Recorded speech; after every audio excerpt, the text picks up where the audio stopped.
Hey Phoenix fam, what's poppin'? Today I'm gonna show you how to paint your rifle and apply a used look to it as well. We're gonna go from this to this. Stay tuned, guys.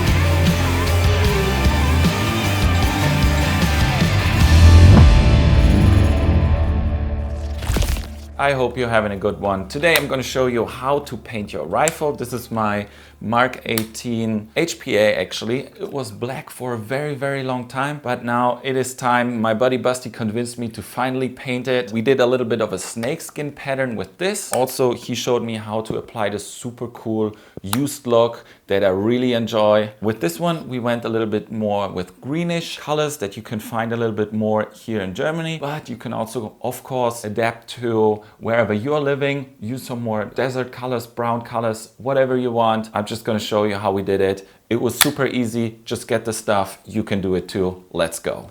What's poppin'? I'm here with my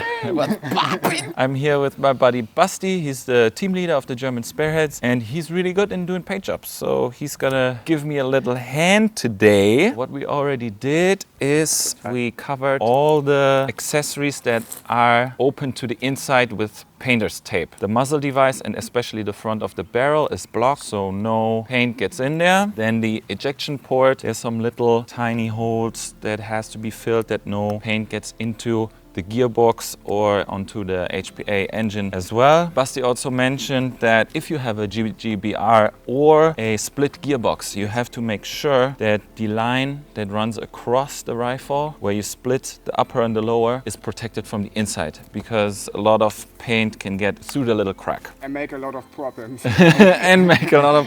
And then we also covered the trigger and the trigger hole that goes in the inside, because of course I don't want any paint on my trigger board that's inside there on the electronics. Same goes with here, the HPA tab. Same with the magazine well. Nothing should get into the hop-up chamber and so on. So we stuffed some paper in there. And then you have no problems when you put the magazine in there. If you get a lot of paint stuck in there, the magazine might not fit anymore. Yes. So important for all our Germans, we have to cover the F mark that is on the rifle, because you have to have it on your body, otherwise this thing is completely illegal. Maybe same, you want to keep your serial number or your markings intact. What you can do, you can always make straight lines with your fingernail, so afterwards you don't have like complete crooked things flying around. With a Skypay. Ah yeah, genau, or cut it. And then we have different colors. So I want to go with a little bit of a greener flair here in Germany, because it's really green during the summer. And Basti did a really nice Ranger green, stylish used look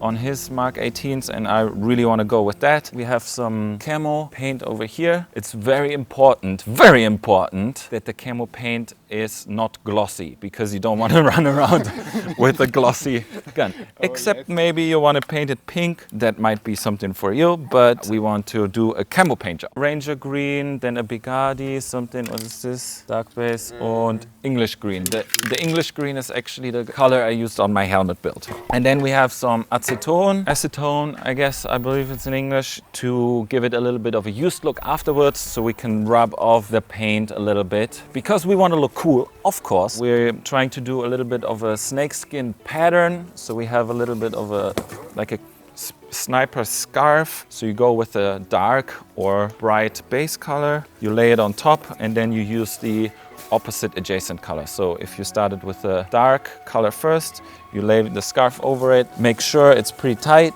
and then you go over with the white, and you have these nice snakeskin contrast colors. Yeah, let's do it. So I'm gonna start out with some dashes across, and then we go from there, I would say. Oh yeah, that's fine.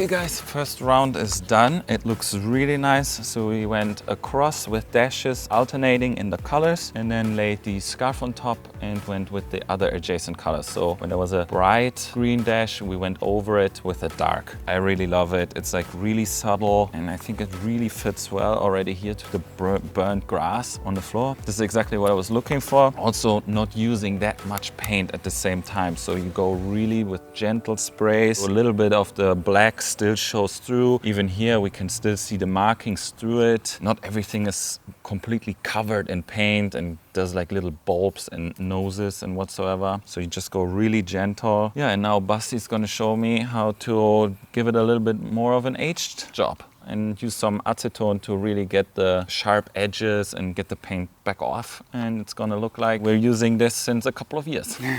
So Basti's gonna take the acetone. It's really a lot in a little bit of a cloth, and it's important that it's a lot so it really takes the paint off.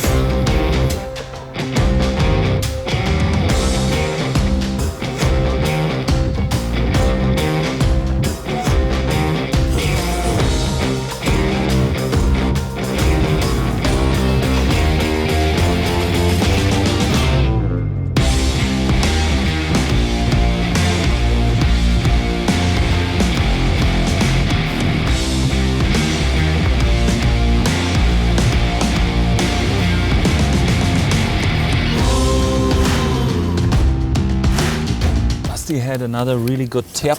If you want to have like a really realistic Milsim kind of used look, then you have to make sure, of course, to get all the edges that are kind of raised, get those with the acetone and always change the rag a little bit up because it gets really saturated with the color you're taking off. And then you're looking for specific areas you touch a lot, like here. This one is where you have your fingers, something here if you grab the mag well. Also here, the ejection port. It's about having fun, just trying out what works. Run your finger over the rifle and feel, okay, what is an edge that is kind of raised that would get used over a long period of time, and then go with it. Go how you like it. In this case, we're going a little less. So we're leaving a lot of paint on. It will come off with time. You have to use it, and the more you use it, the more it's gonna come off. Just get creative with it. Just go with what looks good, because this is what it's all about, looking good. Try it. There you go. There's nothing really you can do wrong. If you don't like it, you can strip the paint off completely, or you just go with a very slight second coat. You apply a little bit of color again, and then just go again.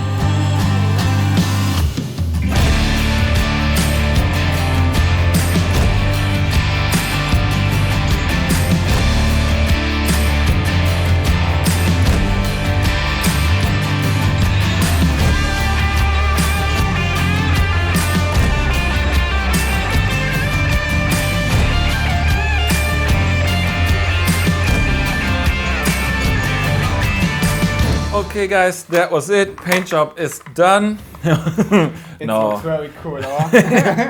Paint job is done. It looks awesome. It came out really great, I think. Basti did a really good job. Thanks, bro. Thanks, man. A couple little tips we kind of discovered along the way doing this. First of all, it looks really nice when the stock tube is actually black. It stays black. I think the contrast looks really, really nice. That was a really good idea from Basti to keep it that way. Same with the dust cover here. Keep some black. And the flash hider as well. Don't paint that, especially because paint can get in there. We discovered, which is really good, that you use slide coats of paint, not that much paint, go really soft. You can always add paint, but you can never take back paint. So go slow. To do the used look, it's actually really good if you only use light layers of paint. With the acetone, it's really easy to take the paint back off. If it's really thick, you're gonna have a lot of troubles and you have to spend a lot of time getting the used look dialed down. This was done in, maybe 15 minutes. I think Basti did this whole thing. Yes. And it looks freaking awesome, especially for people who have like markings or details that they want to retain, or for my example, the F mark, the German F mark. After you remove the tape, you have a real rectangular shape, and that looks always bad when you see it everywhere. Yes. Basti was pointing it out. Whenever you see a cool paint job picture, you always have these really straight edges around the serial number numbers or the markings. Just take the little rag with some acetone and try to blend it in a little bit, make it a little bit more natural. There's no straight lines in nature, so this helps to make this whole thing blend in more. If you're interested in some attachments to this gun, for example, these clips or whatever you might want to put on here, go check out my AliExpress video. I give a lot of good tips about that, about attachments and all kinds of crazy stuff I found on AliExpress. And that's it for this paint job tutorial guide. I hope you enjoyed. Smash that subscribe button. Really nice paint job. Yes, this looks very looks like wood. Hey. Guys, how do you like this paint job? Put it down in the description. Do you approve? I absolutely approve. Freaking love it. Now go watch a gameplay or the AliExpress video. I don't know. You wanna? Let's do this. Let's do this. Bye. Happy hunting.